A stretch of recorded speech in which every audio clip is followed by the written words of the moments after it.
Bruder is the co-founder of Blendification. They are an AI data and analytics platform that turns conversational data into decision-ready intelligence. Blendification combines curious AI, which captures rich qualitative input through adaptive conversational interviews, with Fusion Analytics, which converts that dialogue into traceable dashboards, emotional intelligence, patterns, and insights that leaders can act on. So Mr. Dan, he has a TEDx talk with 225,000 viewers, and his focus is on using conversational AI and linguistic analytics to help organizations just like yours better understand employees, customers, stakeholders, and communities at scale, getting that human factor put back in. So, Mr. Dan, how are you?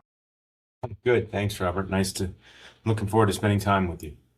Likewise. And so, yeah, tell me about what your take on AI is and what blendification is and what we should know. Yeah, well, AI is crazy. I think if I could just sum it up in one word, it's crazy.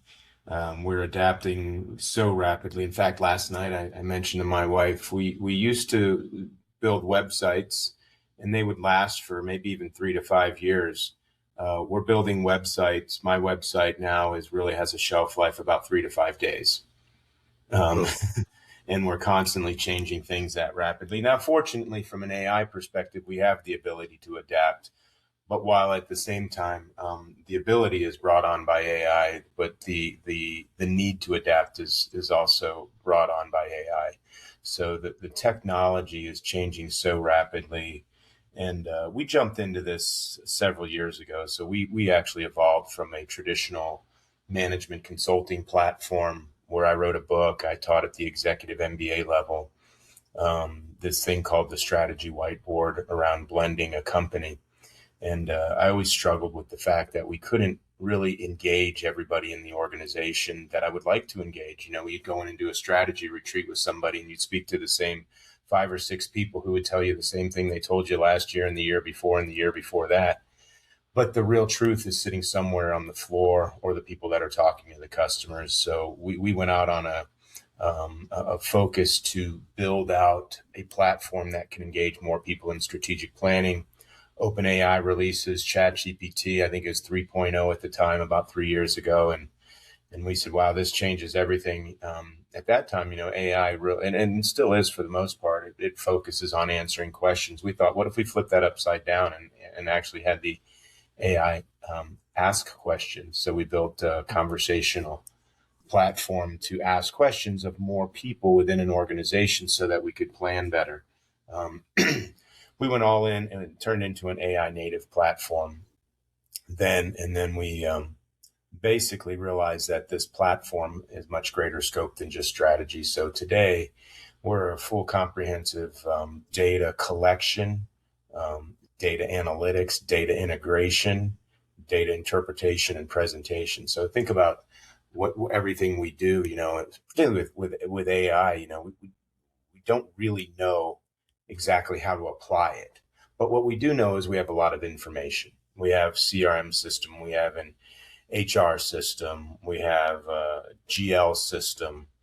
We have all this data from different areas, and we drop all that into a data warehouse or something like that, and it all combines. We can't make any sense of it. You know, all we know is what happened, not what people are thinking. So then AI comes in and says, hey, how do we find out what people are thinking? And that's really what we built. How do we find out what people think?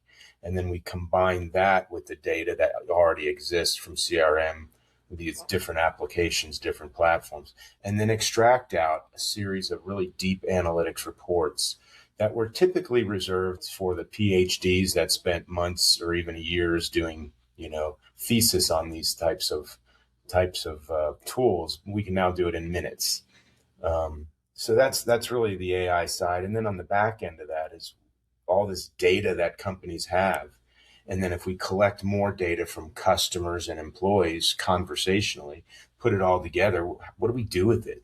So we analyze it. And then at the end of this is like, what if we could just replace PowerPoint? Because PowerPoint, you know, building PowerPoint presentations, now you can do some of this in Claude, but it's usually not very good. But what if we could get down to the core source of the data that's sitting in our CRM extract out what people really mean, what they said, and build a presentation around that we can take to the board, and do that in a few minutes. And that's really what we do, is we cap everything off with this presentation capability, which is essentially the ability to replace PowerPoint because we're now connected to the data. So that's a lot right there. I could break that up into segments, but it's really a full comprehensive platform of creating intelligence out of information that we have and we can collect. That is deep. That is huge. And I'm hanging on to every word because ever since we all began using AI, I've been like doing my best to keep up, right? Because if you ignore it, if you go too slow, then it'll lose you. Like you say, website used to be 3 to 5 years, now it's 3 to 5 days. And so you're saying that AI is both the cause and effect of this craziness. And it's like, I think we've all at some point like known these people that they'd always be updating, right? Update their logo, their website, their business cards, their messaging, and then it would like just take up their entire week. But then like now we can do that, but do it in a compressed time. And you always hear about how important it is to have like the real-time dashboards, right? To help us think, to help us act more quickly. So as I said, I'm hanging on to all of it because I know how important it is to keep up and be like diligent and disciplined and just have the proper speed that is needed to do what needs to be done in this crazy AI world. And so how does this translate into like the actual stories, the people you've helped? Because it's like I'm piecing it all together in my mind, but what might help me and the listeners is just to find out some kind of a problem solution from you. Like some of these companies you jumped in and helped with the blendification concept. Like what have you done as far as transformation? Yeah, I think at the core of this, if we look at it as going upstream, so we're typically used to looking at sales. Let's say we did this much in sales maybe last year, last month, last week, or yesterday. But no matter how we look at it, it's giving us a metric that is focused on something that happened in a transaction. We tend to think that transaction is reflective of what people actually think and feel. And it may be, but we don't know that. So what we've done with organizations is we'll go in and look at their data, their transactional, their sales data, and then through conversational AI, start listening to what's going on in the company. So we find out what people are thinking, what's the culture like? How are they working together? What are the challenges? What are the hotspots within organizations before it turns into an employee leaving, or in the case of a customer leaving? So we're going upstream, upstream from the actual data, which says sales or an employee left, to what's going on in the organization before they leave. And we can detect that, and we can look at the lag basically of, when people start doing this, then 6 months later, you're going to see it in your P&L.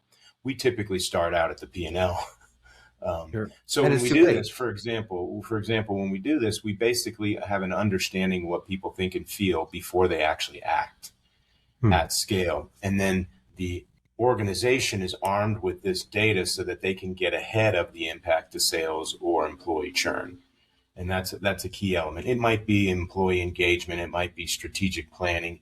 It might be customer sentiments and things like that. But it's basically trying to understand at a deep level what the customers and employees are thinking before they actually act.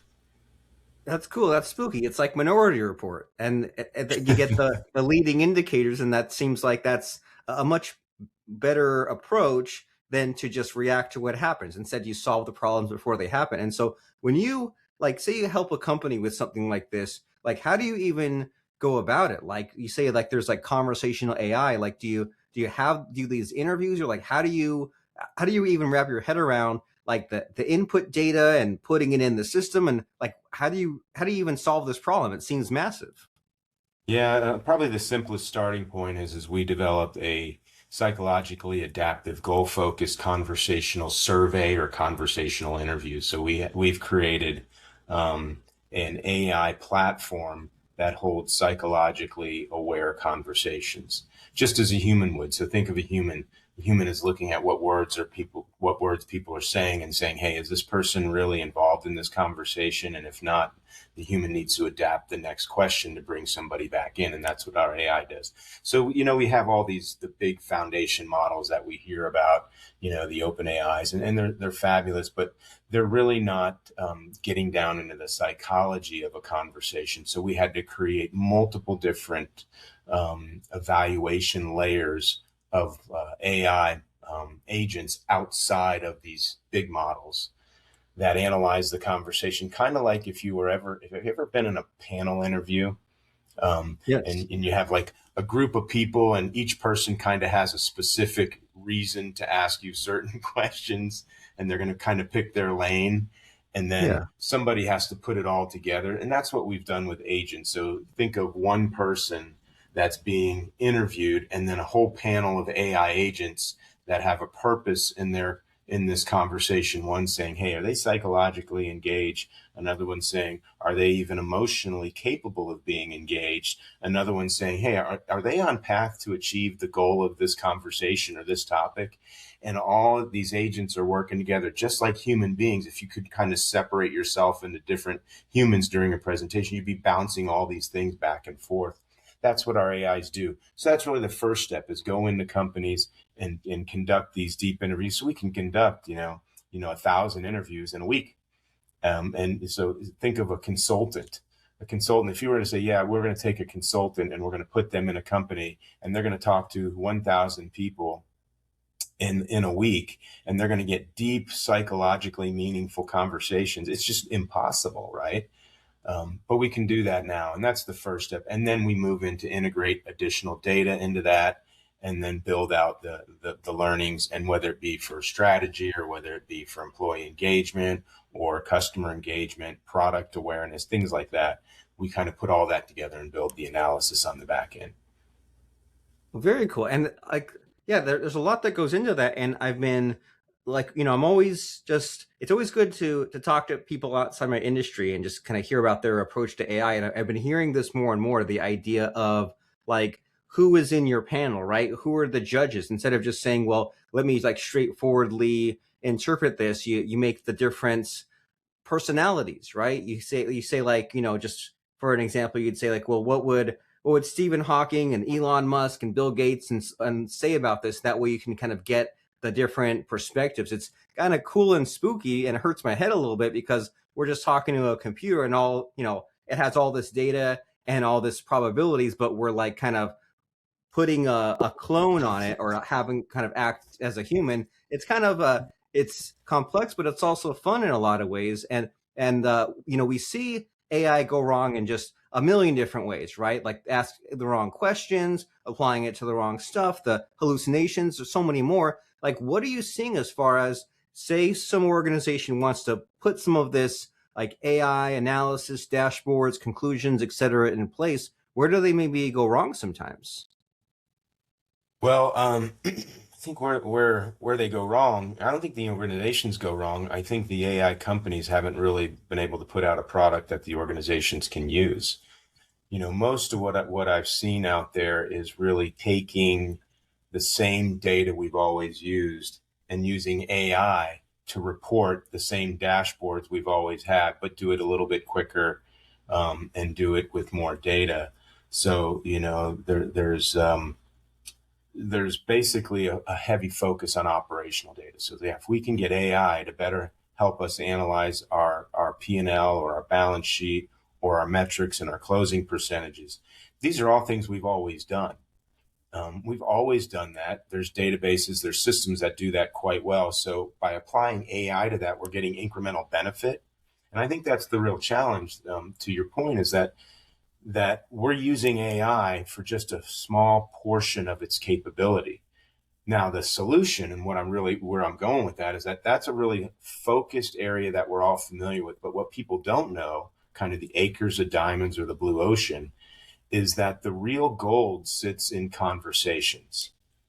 And if we can analyze conversations with the same analytical capabilities that we can look at closing percentages and sales conversions and things like that, if we can convert language to math and then analyze it with the same specificity and accuracy, then we have a whole new world open up. And that's where I think people are missing it right now, is they don't know the power of conversational data analytics when combined with operational data and sales data and stuff. So the challenge, and to your question, the challenge is that we're only using AI for that stuff we've always used it for and just doing it better. I'm saying let's use AI for what it's supposed to be used for. It's a conversational, it's a language tool, a large language model. It's not a large sales data analytics model. It's a large language model. So why don't we apply the language side of this and then build out the analytics around that? And that's what we're doing, and that's what we've done. So you can really understand language at a level of specificity and accuracy that we've never thought possible. We've seen that leaders of organizations have struggled with this. They're used to their sales. It's black and white. They can't understand that we can make language the same way. And we have a whole process that we use algorithms and stuff behind the scenes, which is a pretty crazy process that's not using large language models, but it's, vectorizing data, all kinds of different things that we do with knowledge graphs and things like that in order to get the ability to analyze this data. But that's the real challenge, is that the real blue ocean and the acres of diamonds are understanding what people think before they actually act. I like it. And so there's this push to ask better questions and then analyzing the conversations. Like I've been doing this the past couple of weeks. So like so many things we do with AI, it's like random experimenting, falling into things. But then if it's working, it's getting a benefit. And then the overlap sometimes of I talk to experts, I talk to someone like you, and I'm like, hey, I'm on the right track just kind of by accident. And so I've been doing this a lot with my analyzing like my podcasts like this and the sales calls and pre-calls and things like that. And the AI, like, I'm surprised what it tells me, right? Sometimes it says, hey, you should have talked more about this and less about that. Or like, this is where like you could have done this differently. And, sometimes I disregard the advice and I should go back and say like, hey, I don't care about like this type of feedback, but already just random daily business tasks, I've been doing what you've been saying, is like analyzing the language just to kind of get the conclusions and the feedback that maybe we didn't have just a few years ago before the LLMs existed. As you say, it's large language model, so put it to use for that. And just like anything with AI, the more we use it, the more it opens up to what is possible. So it's great to have this conversation with you about just what can be done and what should be done, because the future just seems so dang uncertain these days. And I feel like I have to just stay on top of what there is to be done. But since you are Mr. Expert here, Mr. AI Blendification Guru, I'm curious about the missing question in our conversation that maybe I should be asking you, but I don't know to ask you. So what do you think? What could be our missing question? Well, I think a missing question is what is there an opportunity to combine all of this together? So if you think about this, we talk about AI, it's like, well, we'll use OpenAI to do some things. Hopefully that we'll have another application that can help us with our P&L and our accounting, and then maybe we'll have another application that we can put out on the floor. Maybe have another thing that we can do for marketing and such. All these kind of broken systems. But the real question is how do we actually combine all of this stuff together and then build a platform that we can take the labor out of analysis and the labor out of preparing presentations? I mean, what if we could replace PowerPoint? Like literally, like say, hey, replace PowerPoint, get a deep research grade PowerPoint type presentation done automatically. So as a question, it's like you wonder, is like, how do you put all this stuff together and from start to finish? Because I've gone through a lot of different things, from start all the way through, but that's the real question, is how do we put all this together so it's one-stop shop for an organization or a small business that's like, hey, that's a lot of stuff. Can I just get you one stop to come in here and put it all together for me? And that's the real thing. So, I mean, I don't know, probably answered the question on the pathway to developing the question there too, right?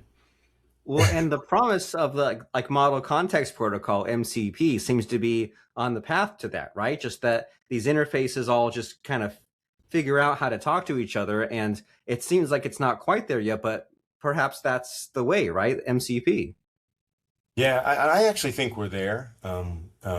We are there, and it's just a matter of socializing it and getting people to be open to it. The good news is at least with our platform, you mentioned stuff about OpenAI or using chat or something to help you with language.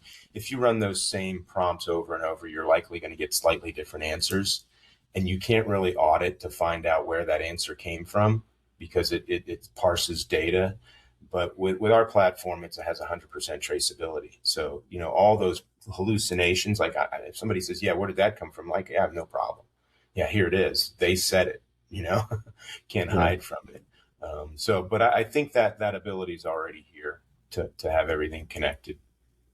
Oh, nice. Well, then we need to have a conversation with you if our organization is stuck on the financial, transactional, CRM, HR, operational data, and so on, and get some of these solutions in place. So, like, what do you think is the ideal company for you? Like, if someone's listening to this podcast, should they be a certain size, industry? Who is your people? Well, we primarily focus on consultants, advisors, marketing research, university research type stuff. So we work with Harvard, University of Colorado, doing deep research with them. We work with large and small consulting organizations that are doing anything from, hey, we want to better understand customers. We want to better understand employees and such. And if you look at those segments, you've got a group of small to medium size to even larger consulting companies. And we think our platform gives them a tool that gives them a competitive advantage. So we're kind of leveling the field. And the good news is if you're a small to medium size marketing analysis research type company that uses marketing data, and let's say you say I can't compete with the Accentures of the world and these big guys. The good news is with AI, they're moving extremely slow. The small organizations that we are seeing, those the smaller organizations with 10 to 50 to 100 people, moving much more rapidly, are adapting this with open arms, which essentially, when you compare their capabilities with that of an Accenture or a larger organization, they're actually going ahead of them. So it doesn't just level the playing field, it gives a competitive advantage to the people that are nimble and act soon and move on this. And that's the cool thing is because we can basically see a 10-person consulting company deliver stuff in a shorter period of time that an Accenture would take 6 months to do if they would even do it. Oh, That's where we are. Not everybody gets that, but that's where we are right now, and that's the cool thing about it. So, marketing research, consulting, any type of consumer, community, civic type research type organization. I say research, but I basically mean they're trying to better understand people in order to make recommendations to their clients. what an exciting time to have an advantage if you're a smaller company versus the larger due to AI. And so if someone says this Dan Bruder guy and his company blendification.com, there's someone I need to get in contact with, what are some next steps? Well, you can go to our website and check us out. Send us a contact there. Email me at dan.bruder@blendification.com. Happy to respond to anything and just check in. But it is a really cool space because we are flipping things upside down and giving the advantage. Not we, I mean AI is giving the advantage to the ones who move quickly, and that's usually the small, nimble companies. And just like any other technology, right? If they invent cars or they invent telephone or internet or computer, it's like, hey, it's there. It's up to you to put the tool to good use. Yep, absolutely. That's the truth. Very nice. So dan.bruder@blendification.com or go to blendification.com directly and you can explore that platform, schedule a demo, see it in action, and get yourself educated. Before I let you go, Mr. Dan, as we're headed to blendification.com, it's time for the scary, frightening part of the podcast where I try to stump you, I try to put you on the spot by asking about a fun or interesting quote or lesson that has served you. So what comes to mind as far as a fun or interesting quote or lesson? Well, yeah, that's funny. A quote that kind of comes to mind a lot that is against my background. So I built, strategic planning platform, wrote a book and all that stuff. So it was all about planning.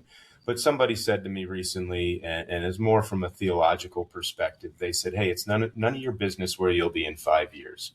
So when they said that to me, I stopped and thought, it's like, okay, that's interesting. But then I took it to heart and said, if I look at any segment of my life, any 3 or 5 year period, I never actually was where I thought I would be. I was always in a different place. Yet I always thought I needed to have this outline, detailed plan, which I still believe in planning, but there's also a level of fluidity that we need to bring into our lives and react to certain opportunities that come up, because more than likely, most of us aren't where we thought we would be. And in many cases, we're in a better place. And sometimes our plans restrict us. So, it's none of our business where we'll be in 5 years is an interesting quote.